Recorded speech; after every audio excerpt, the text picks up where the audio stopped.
आकाशवाणी नागपूर. राम औरंगाबादकर आपल्याला ठळक बातम्या देत आहे.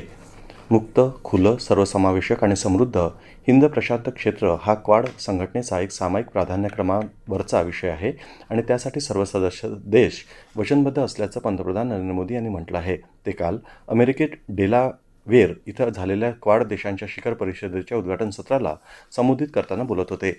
सध्या जग तणाव आणि संघर्षानं वेढलेलं असताना ही परिषद होत आहे. अशावेळी क्वाड सदस्य देशांनी सामायिक लोकशाही मूल्यांच्या आधारावर एकत्र काम करणं संपूर्ण मानवतेसाठी खूप महत्त्वाचं असल्याचं ते म्हणाले. दरम्यान क्वाड ही जागतिक कल्याणासाठीची शक्ती असल्याचं एकमत सर्व सदस्य देशांनी व्यक्त करत काल या शिखर परिषदेचा समारोप झाला. आज नॅशनल कॅन्सर रोज डे निमित्त राज्यपाल सी.पी. राधाकृष्णन यांनी बाल कर्करुग्णांशी संवाद साधला. रुग्णांना गुलाब पुष्प तसंच भेटवस्तूही राज्यपालांच्या हस्ते देण्यात आल्या. यावेळी मुलांना राजभवन दाखवण्यात आलं. या कार्यक्रमाचं आयोजन कॅन्सर पेशंट्स एड असोसिएशन या संस्थेनं केलं होतं.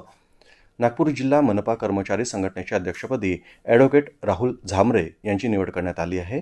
आज कर्मचारी संघटनेच्या सभासदांची महत्त्वाची बैठक पार पडली. यात ॲडव्होकेट झांबरे यांच्या निवडीचा निर्णय घेण्यात आला.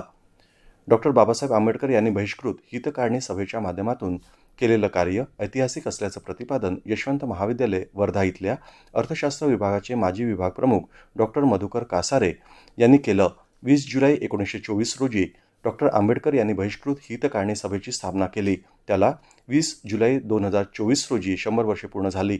त्यानिमित्त राष्ट्रसंत तुकडोजी महाराज नागपूर विद्यापीठाच्या डॉक्टर बाबासाहेब आंबेडकर अध्यासन आणि विचारधारा विभागात एक दिवसीय परिषदेचं काल आयोजन करण्यात आलं होतं. त्यावेळी परिषदेचे उद्घाटक म्हणून डॉक्टर कासारे मार्गदर्शन करीत होते.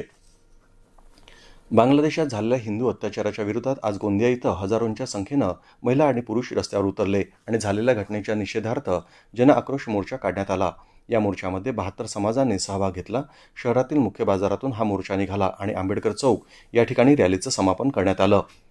चेन्नई इथं झालेल्या पहिल्या कसोटी क्रिकेट सामन्यात भारतानं बांगलादेशावर 280 धावांनी विजय मिळवला आणि 2 सामन्याच्या मालिकेत 1-0 अशी आघाडी घेतली. विजयासाठी 515 धावांचा पाठलाग करत असलेल्या बांगलादेशाचा दुसरा डाव आज सामन्याच्या चौथ्या दिवशी पहिल्या सत्रातच 234 धावात आटोपला. भारताचा गोलंदाज आर. अश्विन यांनी दुसऱ्या डावात बांगलादेशाचे 6 गडी बाद केलेत. मालिकेतला दुसरा आणि अखेरचा सामना येत्या 27 सप्टेंबरला कानपूर इथं होणार आहे. याबरोबरच हे ठळक बातमीपत्र संपलं. नमस्कार.